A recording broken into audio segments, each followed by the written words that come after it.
Assalamualaikum warahmatullahi wabarakatuh. Selamat malam adik-adikku semua. Oke, malam ini kita udah masuk ke pertemuan 12 di volume 7 ya, bahwa kita udah masuk materi baru ke materi neraca saldo. Kan kemarin kita udah belajar mengenai buku besar ya, sudah, kemudian evaluasi juga sudah, maka malam ini kita masuk ke materi baru. Langsung aja, saya akan share dan mulai memaparkan materi barunya. Oke, di sini ada PowerPoint mengenai neraca saldo. Ya, kemarin kita di siklus akuntansi udah belajar mengenai jurnal umum, buku besar. Sudah?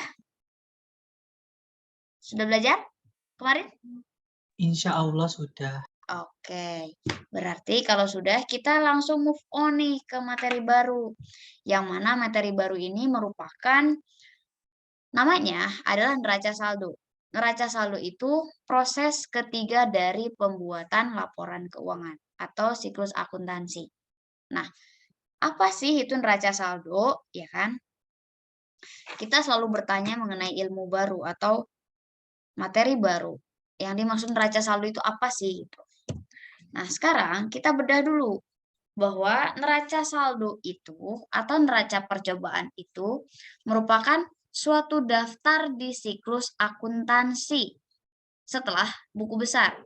Jadi, daftar apa? Daftar atau rangkaian atau tahapan ketiga dari siklus akuntansi di pembuatan laporan keuangan suatu perusahaan. Kemudian, di neraca saldo itu, akun dalam laporan neraca saldo harus dibuat secara sistematis, yaitu sesuai dengan kode atau tidak boleh acak. Nah, maksudnya di sini adalah neraca saldo itu disusun berdasarkan rangkaian atau urutan saldo-saldo berdasarkan nomor urut masing-masing dari mulai harta, kewajiban, ekuitas, pendapatan, sampai ke beban. Jadi tidak boleh ada akun yang tertukar posisinya. Sama seperti halnya kita pada saat penyusunan di jurnal, ya, saldo normalnya, kemudian dari segi nama akunnya, itu nggak boleh ketukar. Nah, di neraca saldo juga sama, ada aturannya, yaitu untuk penyusunan nanti saldo-saldo akhirnya itu harus berdasarkan urutannya masing-masing, seperti di buku besar, seperti itu. Nah, kemudian ada catatan penting nih, untuk neraca saldo. Neraca saldo atau neraca percobaan diperlukan untuk memastikan bahwa tidak adanya kesalahan dalam memposting jumlah debit atau kredit dari jurnal ke buku besar. Kemudian, kecocokan awal antara jumlah debit dengan jumlah kredit bisa dibuktikan di neraca saldo. Jadi neraca saldo awal itu ibaratnya adalah suatu cermin kita dalam proses pembuatan siklus akuntansi. Apakah sudah sesuai atau tidak? Apakah sudah benar atau tidak? Nah, itu di neraca saldo. Kenapa bisa dikatakan seperti itu? Karena akuntansi itu kan tadi menganut sistem debit kredit seimbang. Jadi kalau sudah seimbang, insya Allah benar. Tapi jangan terlalu percaya diri. Kita harus mengoreksi, kita harus memastikan bahwa akun yang kita gunakannya pun sudah benar dengan sebenar-benarnya sesuai dengan transaksi yang terjadi. Seperti itu. Itu hukum pertama dari neraca saldo. Yang kedua, kita akan mempelajari fungsinya nih. Suatu hal yang kita pelajari atau kita cari tahu ilmunya, itu pasti ada fungsinya. Nah, yang pertama, fungsi neraca saldo itu untuk mencatat setiap data yang ada pada setiap akun. Itu pertama, mencatat data-data. Kedua, untuk melakukan koreksi terhadap seluruh catatan serta siklus akuntansi. Di neraca saldo, nanti kita akan ibaratnya bisa mengetahui saldo manakah yang belum sesuai, saldo manakah yang sudah sesuai. Kalau yang sebelum sesuai, nanti itu akan ditunjukkan dari segi saldo debit dengan saldo kredit tidak seimbang. Misalkan di debit 10 juta, di kredit cuma 9 juta. Nah, kita bakal bisa menelusuri sebelah mana kesalahannya. Apakah di jurnal kah atau di buku besar kah? Nah, jadi kita bisa menelusuri secara tepat apabila pada saat penyusunan neraca saldo kita sudah memahami teknisnya seperti apa. Yang ketiga, melakukan pengawasan pada setiap akun atau sebagai fungsi monitoring. Ya, melakukan pengawasan. Pengawasan terhadap setiap akun yang kita gunakan. Nah, maksudnya dalam neraca saldo itu bakal ketahuan saldo akhirnya. Saldo akhir dari setiap akun itu dari fungsi monitoring. Jadi, kita akan mengetahui saldo-saldo akhir untuk dijadikan sebagai dasar perhitungan laporan keuangan nantinya. Nah, karena kita menganut sistem accrual basis atau basis akrual, yang mana kita akan atau kita wajib menyesuaikan akun-akun yang perlu disesuaikan nantinya, untuk neraca saldo awal ini belum bisa digunakan sebagai dasar perhitungan laporan keuangan apabila dengan catatan apabila ada akun yang wajib disesuaikan atau yang masih harus disesuaikan. Kalau sudah tidak ada akun yang harus disesuaikan, apakah bisa? Bisa. Jadi ada dua kemungkinan. Neraca saldo awal itu bisa dan tidaknya tergantung ada akun akrual yang wajib disesuaikan atau tidak. Tergantung perusahaannya mempunyai atau tidak akun akrual tersebut. Gitu ya. Kemudian, format neraca saldo. Kita harus tahu format tabelnya. Karena kalau tidak tahu format tabelnya bakalan ketukar sama tabel-tabel lainnya. Bisa aja sama format jurnal umum, bisa saja sama format buku besar. Nah, di neraca saldo, untuk formatnya itu seperti ini. Untuk kolom yang pertama, kita akan menuliskan nomor akun atau nomor perkiraan setiap rekening yang digunakan oleh perusahaan.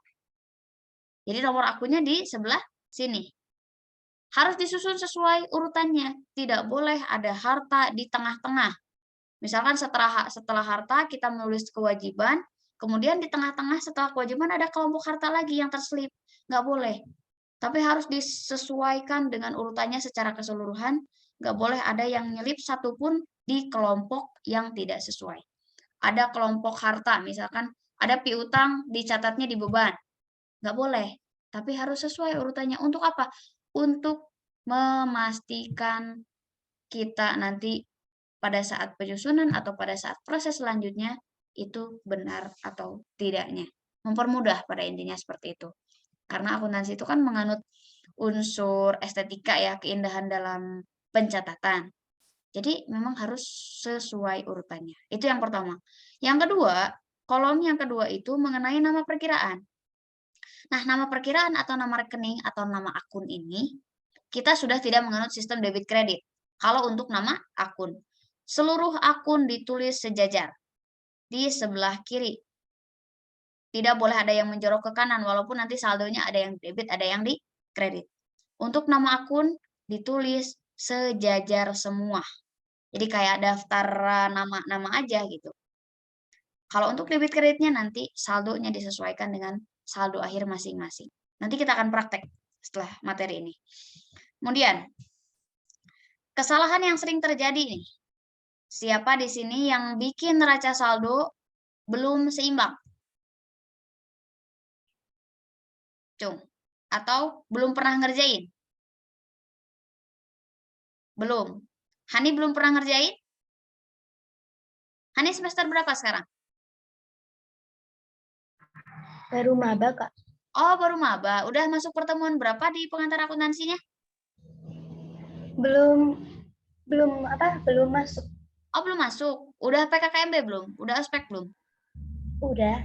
Udah. Ini bulan Oktober. Oh iya iya, berarti baru selesai ospek ya. Oke, jadi sekarang curi start lebih awal nih. Curi start buat belajar akuntansinya. Mudah-mudahan nanti bisa memahami lebih awal juga, lebih ngebut dari teman-teman yang lainnya. Nah, sekarang kesalahan yang sering terjadi nih pada proses pembuatan neraca saldo. 1. Terdapat kesalahan identifikasi akun dalam pembuatan ayat jurnal. Nah, pada saat pembuatan ayat jurnal umum yang dimaksud di sini adalah akunnya belum sesuai. Akunnya belum sesuai itu berarti ada ketidaksesuaian atau terjadi kesalahan pada saat posting jurnal umum tidak sesuai dengan transaksi. Saldonya sih benar sama, debit kredit sama seimbang di jurnal umum itu. Tapi akunnya kurang tepat itu tetap menjadi penyebab terjadinya ketidakseimbangan saldo yang ada di neraca saldo. Di jurnal umum kita wajib seimbang debit kredit, di neraca saldo pun sama. Kalau di jurnal umum seimbang dan tidaknya itu berdasarkan transaksi. Tapi kalau di neraca saldo berdasarkan saldo-saldo yang ada di buku besar. Jadi buku besar itu kan cerminan dari jurnal umum. Kalau jurnal umumnya salah, ke buku besar bakalan salah, ke neraca saldo bakalan salah, ke laporan keuangan bakalan salah. Seperti itu. Kalau misalkan di jurnal umum sudah benar, di buku besarnya yang salah, nanti kita bisa mengoreksi. Gitu. Kalau di jurnal umumnya sudah tepat. Nah, yang kedua, terdapat transaksi yang tidak di jurnal. Artinya ada transaksi yang lupa, belum di jurnal. Itu bisa menyebabkan ketidakseimbangan saldo juga. Yang ketiga, terdapat transaksi yang di jurnal secara ganda. Jadi double entry. Double entry. Ada 2 transaksi. Transaksinya sama, 1, tapi dicatat 2 kali. Maka itu akan menyebabkan ketidakseimbangan saldo juga. Ketidaksesuaian saldo. Misalkan, transaksi tanggal 1. Ada transaksi penerimaan kas 1 juta dari pendapatan jasa. Ternyata di tanggal 1 kita malah nyatet 2 kali, otomatis itu bakal jadi double dong. Ada penambahan kas 2 kali yang seharusnya cuma 1 kali. Seperti itu. Nah, itu harus dapat dihindari ketiga kesalahan ini tuh. Caranya gimana? Caranya kita adalah teliti dalam proses pembuatan neraca saldo. Kemudian di buku besarnya juga. Apalagi pada proses pembuatan jurnal umum. Karena akarnya atau pondasi dari seluruh siklus akuntansi, tahapan siklus akuntansi itu ada di jurnal. Gitu. Nah, sekarang kita buktikan ya, nanti sebentar lagi buat latihan neraca saldo. Yang kedua, yang selanjutnya, bukan yang kedua. Perlu diingat nih, neraca saldo atau neraca percobaan hanya dibuat untuk membuktikan bahwa jumlah debit dan kredit telah sama.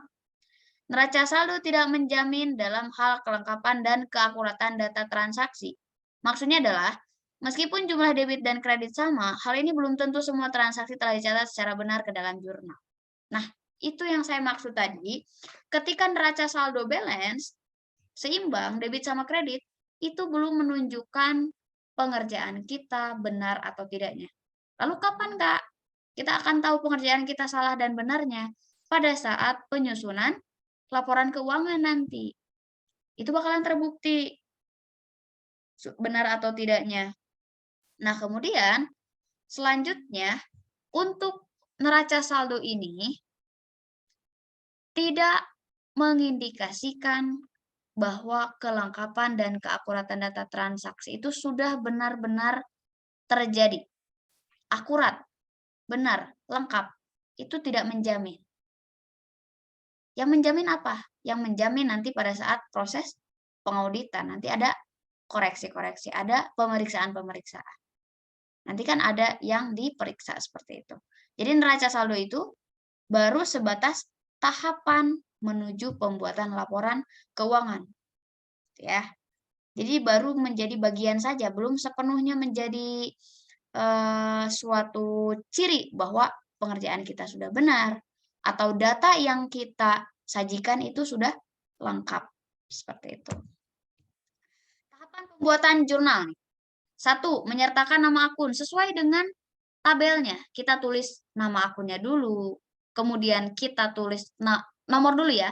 Kita tulis nomor dulu. Kemudian kita tulis nama akun. Kita tulis saldonya di debit atau di kreditnya. Yang kedua, menyertakan kolom debit kredit. Itu saldonya. Yang ketiga, memberikan bukti kesamaan jumlah dari kedua kolom debit dan kredit. Itu nanti ada perhitungan total debit dengan total kredit wajib seimbang. Kak, kalau nggak seimbang gimana?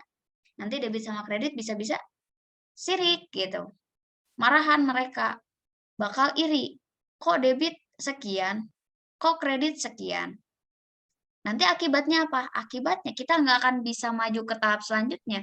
Sedangkan di siklus akuntansi itu ada jurnal umum, buku besar, neraca saldo, ini yang ketiga, kemudian ada jurnal penyesuaian, kemudian ada neraca saldo lagi nanti setelah penyesuaian, ada neraca lajur, kemudian laporan keuangan yang 5, ada jurnal penutup, jurnal pembalik.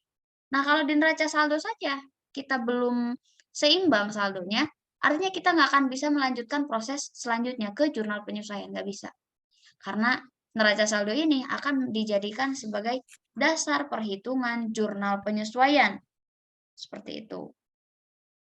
Oke, selanjutnya kita ke latihan neraca saldo. Tadi sudah teorinya, ada yang mau ditanyakan dulu atau tidak terkait teori neraca saldo?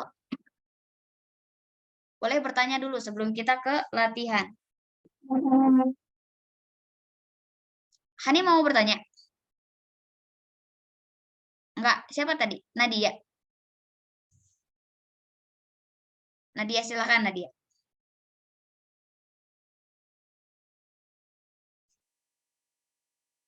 Enggak ada suaranya, Dek.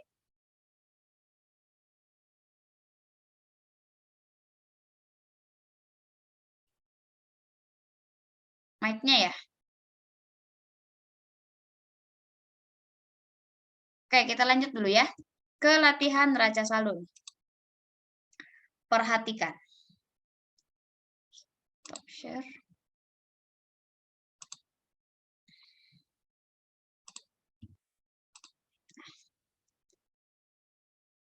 Kita kan kemarin sudah mengerjakan buku besar ya. Buku besar nih. Buku besar itu tercipta dari jurnal umum. Jurnal umum tercipta dari transaksi. Jadi rangkaiannya ada transaksi dulu, baru kita susun jurnal umum, kemudian Nadia, suaranya nggak adaan. Kemudian setelah jurnal umumnya balance, seimbang, saldo debit dengan kredit, lalu kita ke buku besar. Ya kan? Ke buku besar, nanti kita akan menyesuaikan setiap transaksi kita posting. Sehingga kita mempunyai saldo-saldo akhir dari setiap akun. Kas 101. Piutang usaha 102. Nah, ini yang dimaksud dengan sistematis.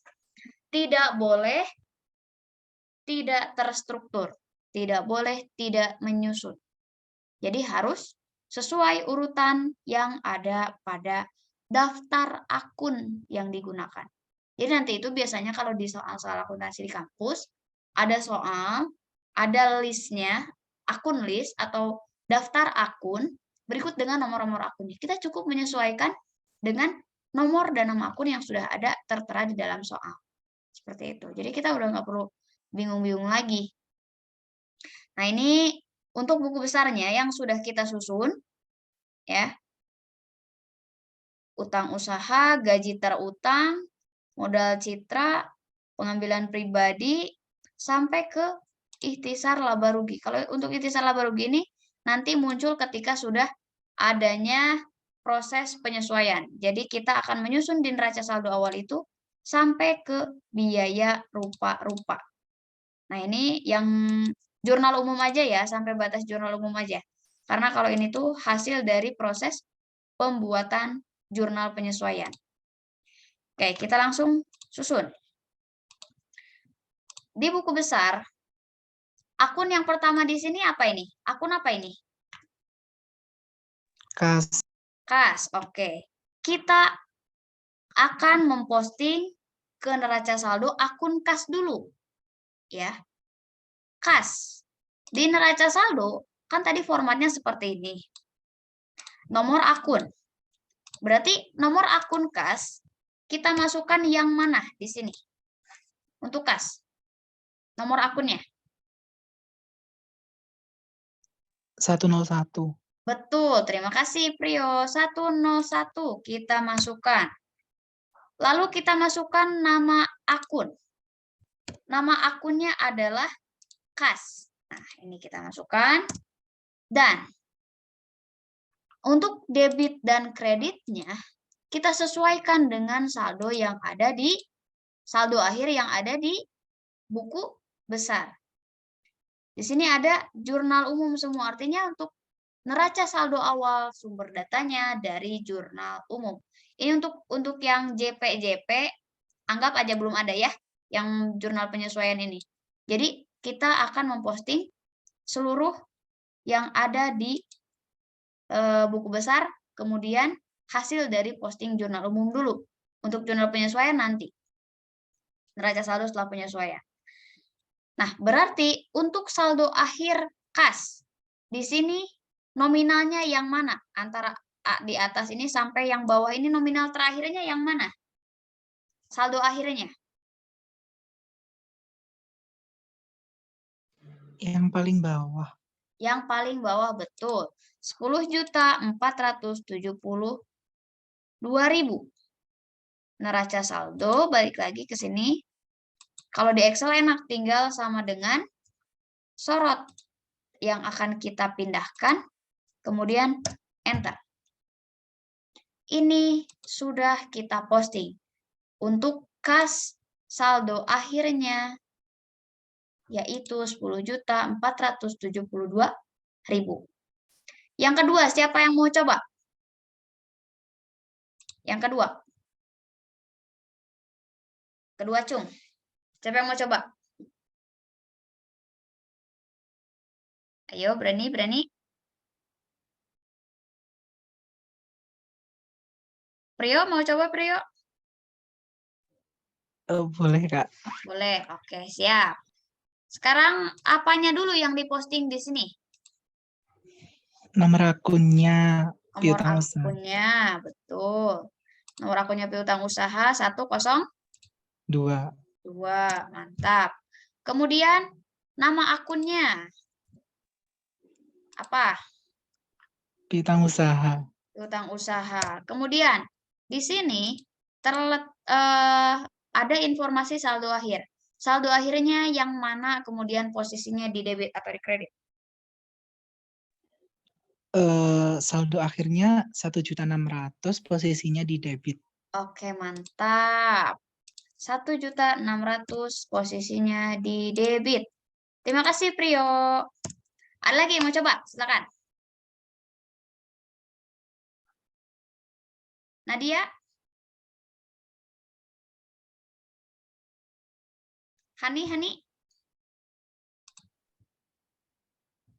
Ya, Kak. Oke, sok. Silakan.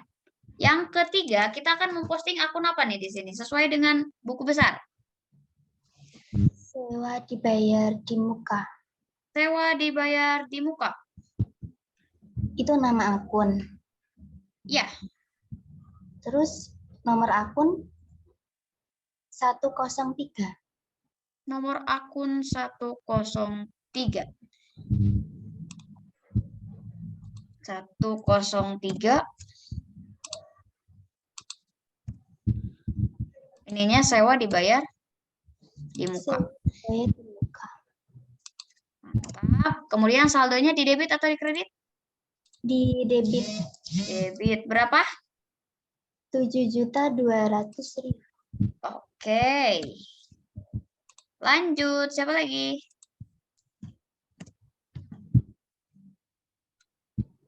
Siapa lagi, Cung?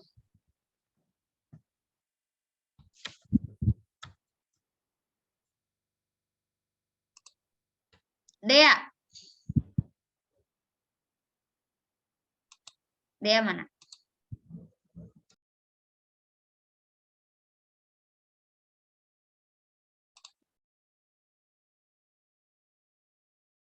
Rahmawati.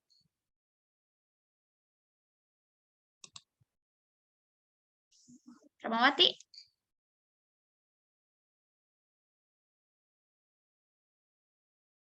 Suaranya pada nggak ada. Oke, kita lanjut aja ya. Nah, selanjutnya, karena teknik Oh, boleh. Siapa? Dea ya? Ya. Oke, lanjut. Akun apa yang kita posting nomor 4? Yang keempat. Peralatan. Peralatan. Nomornya berapa? 121. Oke. 121 untuk peralatan.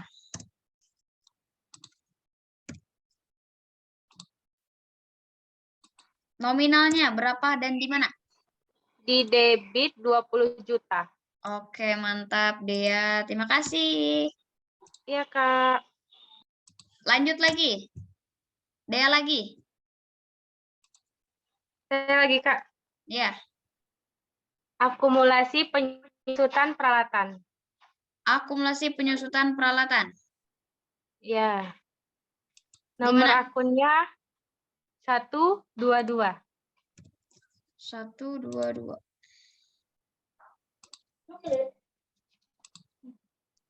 Di kredit.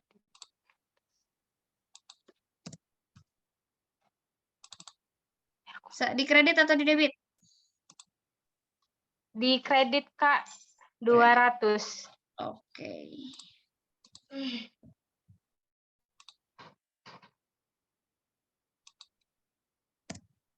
Lanjut. Siapa lagi, Cung?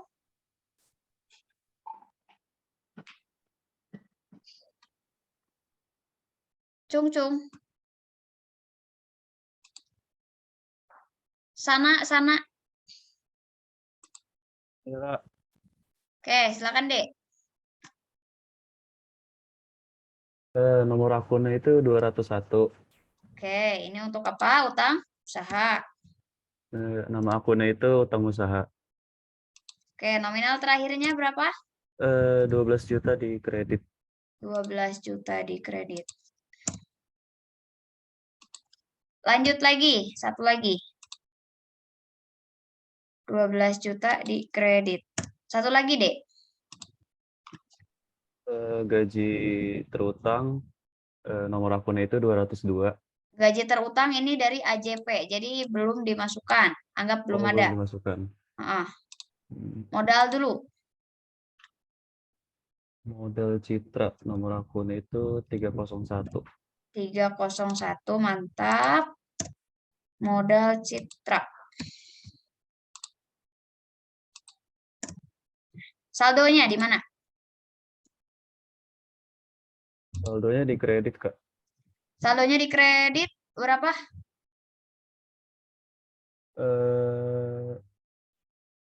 15 juta bukan sih, Kak? Yang ini, 15. yang JU, yang terakhir yang JU. Oh, yang JW aja, Kak. Iya, JU aja. Oh, Jurnal umum aja. oke, Kak. 17.400.000. Terima kasih, Sana. Iya, Kak. Oke, lanjut. Siapa lagi? Dua lagi nih, dua lagi.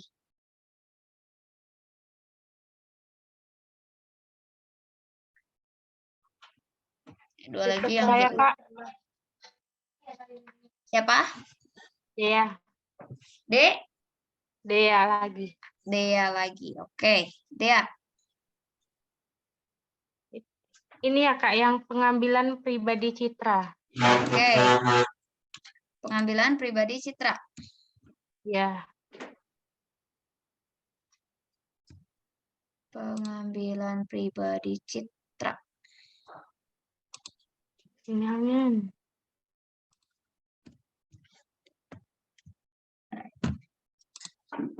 Nominalnya berapa?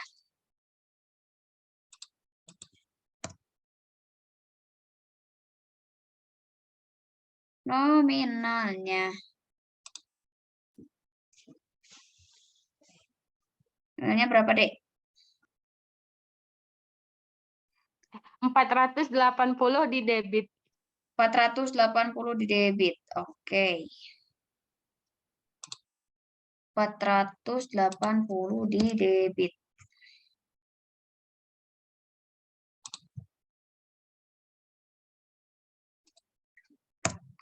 Satu lagi, Cung.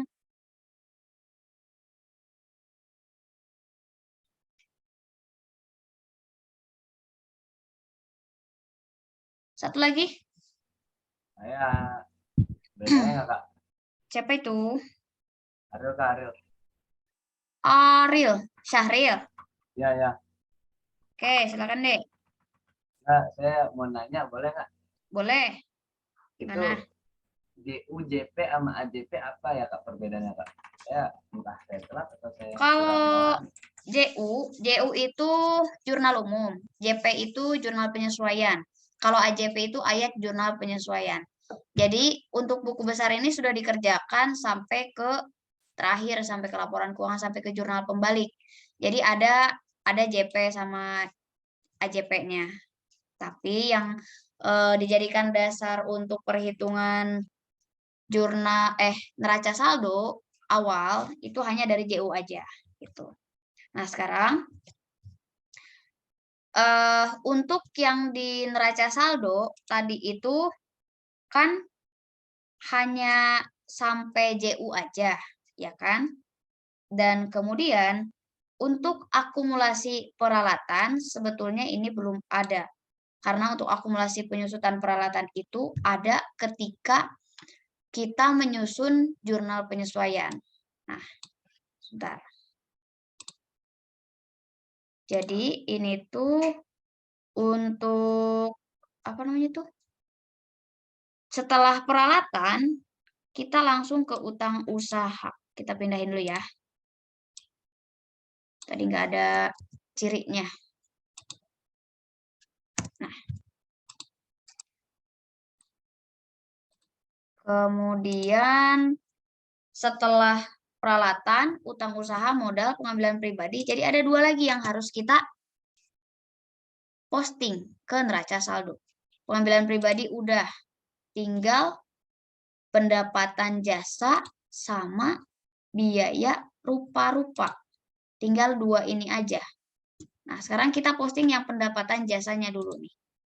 Karena biaya gaji, biaya penyusutan peralatan itu tercipta dari setelah adanya AJP dan jurnal penyesuaian. Sekarang kita posting yang pendapatan fitness dulu. Mau sama siapa nih? Posting pendapatan fitness. Cung? Ariel, coba Ariel. Ya, kenapa Kak? Coba posting ini yang pendapatan fitness. Untuk pendapatan fitness 401. Kemudian nama akunnya pendapatan Fitness. Nah, pendapatan jasa fitness. Nah, sekarang saya tanya Ril, buat saldo akhirnya yang mana ini? Yang JU ya? JP anggap dulu nggak ada dulu. Yang JU. 16 juta. 17.200.000. Pendapatan jasa fitness adikku, Sarilku. Itu bukannya dikurang ya Kak? Enggak dong, ditambah dong. Oh, ditambah kan? 6 sama 10 juta kan berarti? Iya, jadi 10.600.000. Yang ditambah tuh yang ininya, yang mutasinya. Oh, yang ditambah mutasinya. Oke, Kak. 600. Di sebelah mana tadi, kredit atau debit? Kredit. Mantap, sebelah kredit ya. Ya, Kak. Satu lagi, Ril. Sekalian. Yang terakhir itu ada untuk biaya rupa-rupa. Biaya rupa-rupa ini 505. 505. Nih. Berapa Ril nominalnya Ril? 240.000. Oke. Ya itu benar 240 atau 48 itu, Kak? 48. Oh ya, sorry Kak, ada siwar. Debit ya. Ya, Kak. Oke, sekarang kita totalkan. Setelah kita mengetahui seluruh akunnya sudah di posting, lalu kita akan jumlahkan. Sama ya kalau di Excel ya.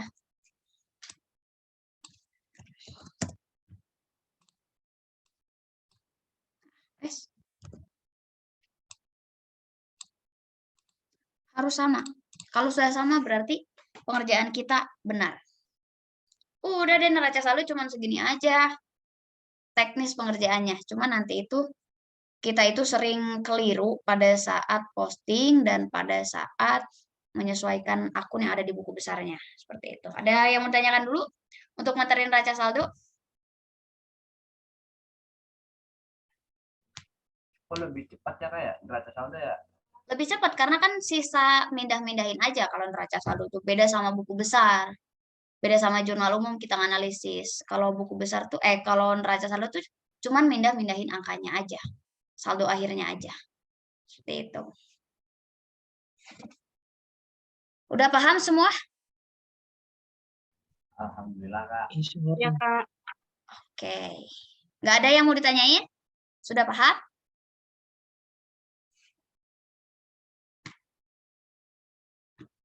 Ariel? Ya Allah Kak, paham. Oke, Sona. Kak, berarti neraca saldo ini berarti dari yang jurnal umum aja ya, Kak? Dari buku besar. Oh, untuk neraca saldo awal ya. Mm-mm. Perlu diketahui neraca saldo awal sumbernya dari posting buku besar yang dari jurnal umum. Jadi buku besar ini tuh ini udah karena sudah dikerjakan sampai ke laporan keuangan, jadi ada JP-JP-nya. Kalau sebelumnya itu belum ada JP, belum ada jurnal penyesuaian, belum ada jurnal penutup. Jadi cukup JU aja, gitu ya. Oke, Kak. Makasih, Kak. Oke, siap sama-sama. Oke, kalau tidak lagi yang mau ditanyakan, untuk pertemuan malam ini saya cukupkan sekian. Nanti boleh diskusi lebih lanjutnya. Kalau memang masih ada yang kurang dipahami, boleh diskusi via WA. Kalau sudah semuanya jelas, berarti untuk pertemuan malam ini saya cukupkan sekian. Nanti kita ketemu lagi pada hari Minggu ya. Hari Minggu jangan lupa buat dikerjain tugas yang kuis, bukan kuesioner, tapi tugas kuis yang pilihan ganda. Oke? Sampai jumpa di pertemuan hari Minggu. Selamat malam. Wassalamualaikum warahmatullahi wabarakatuh. Dadah. Waalaikumsalam warahmatullahi Makasih Kak. Siap, Waalaikumsalam sama-sama. Oke, Kak. Selamat istirahat ya. Ya Kak. Yo.